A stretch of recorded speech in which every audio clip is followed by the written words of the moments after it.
Hey, what's going on, everyone? It's Johnny here with Trader X. I hope you guys are all having an absolutely amazing day today, and I really do appreciate your support and for you guys tuning into my recaps every day. But as usual, I want to go ahead and let you guys know how my trading did go and, fill you guys in. So, as you guys can see on the screen, unfortunately, today was a red day, right? I was down $52.46 on the NASDAQ inverse ETF, ticker symbol SQQQ.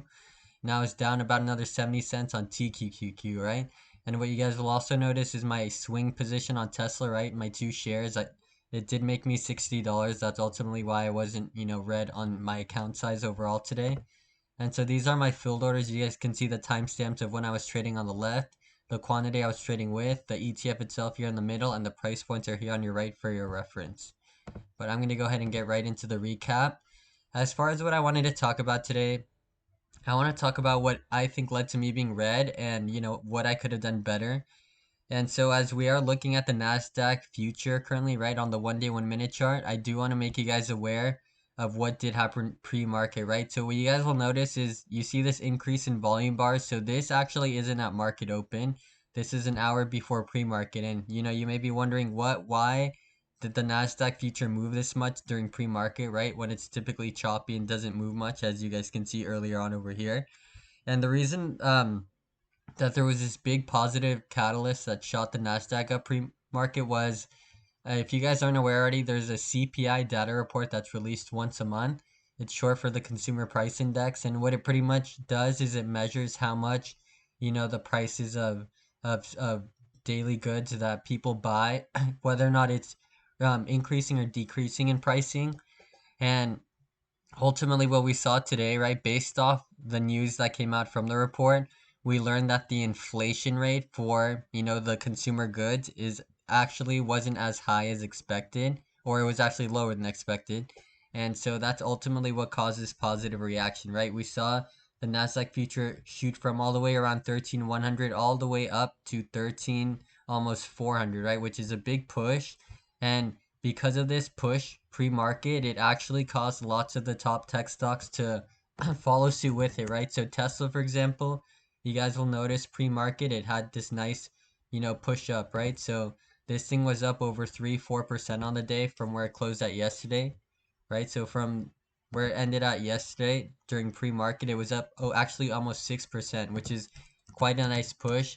And for example, a stock like Rivian, which is also tech-based, right? It's another electric vehicle maker. They also were up pre-market because of the fact that the Nasdaq was, right? So lots of these top tech stocks did follow suit. And as ultimately what we saw at market open is the Nasdaq actually, right, started to sell off a bit. So it pushed up pre-market because of the CPI data report.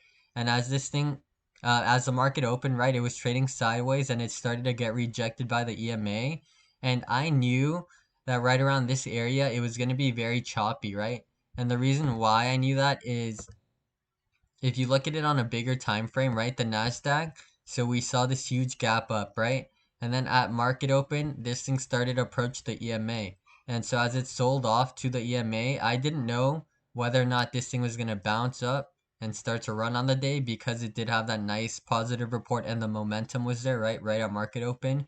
Or if we were going to start to get rejected, trade below the 5 day, 5 minute, and continue to sell off, right? Because if you guys look at the Nasdaq on the bigger time frames, what you'll notice is that it's very overextended right now, right? So anytime we typically approach around these levels, it tends to have a big correction, right? So it would push up, right? Approach these levels, have a big correction. And as we pushed up and approached these levels, right? I thought we were either gonna, break out of this resistance and surge on the day, or there was a chance that this thing could reverse. And given the fact that the Nasdaq is a bit more on the overbought side, right, because it has been very bullish the past, month, then ultimately, what that would indicate to me is that it can go if it were to break resistance. But I was expecting one of those two things to play out, right? Either for this thing to surge and break resistance levels or pull back hard. And so at market open, as we saw this thing sell off, I waited, right, like I said, for direction to become more clear. So I didn't take my first trade all the way up until this play here. And what you guys will notice is every time it was breaking above the EMA, it did a bad job of holding, right? It would struggle to hold and it would fall below. So given it happened a few times, once it did break above and break below the EMA again, I decided to get into SQQQ. And my first trade, I cut it here perfectly, right? So I was able to make a decent, trade about 1% with a 25% position size and call it here. But as this thing changed directions, I was thinking this thing was going to pick back up like maybe to around these levels and then, sell off here.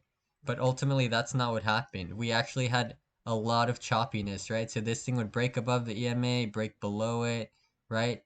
Make it seem like it was gonna fall, then it would switch direction, right? Continue to push up, get rejected, make it seem like it's gonna finally fall, and then it would push back up again, right? So I was getting faked out a lot in terms of the direction. If this thing was able to, sell off, I obviously could have made a decent amount on the inverse ETF. And part of me is wondering, right? It's a little dilemma I'm having in terms of my trading, right? Where I obviously am not, the best trader, nowhere near it. I'm not even very consistent right now, and I have to be real with myself and, try to learn from my mistakes. And today, it's a bit tricky to trade. For example, I don't think it's necessarily the best day trading that could have happened today because it was so choppy after that push up, right? We had that nice push up pre-market and it turned so choppy. It was trading sideways. It wasn't really choosing a direction. And given the fact that it was so overextended, right, I didn't really want to try taking a risk in trading TQQQ on the day because of the fact that I knew how much it can pull back, right? To me, or to personally to myself, the risk wasn't worth it to get into TQQQ and try to ride this margin up, right? Because of the fact that pre-market the margin already was so low because of this big push, it ultimately made me uneasy to want to get into TQQQ and even average up on a position, right?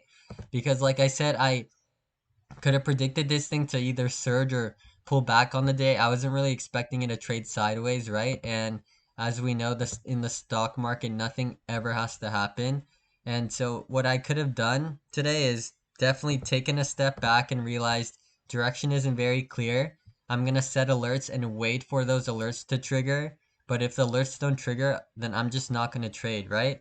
So heading into the remainder of the week, because I am currently red on the week now because I was red on Monday and today, and I was green yesterday, but I still am red overall now.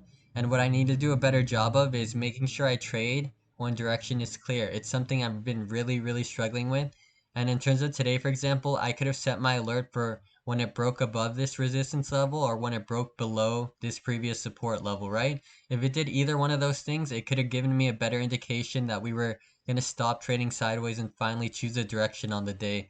But up until then, I wasn't, willing to really try getting into TQQQ because of how overextended it is, right? And so that's ultimately everything I did want to talk about today. That is how I was able to, lose money on the day.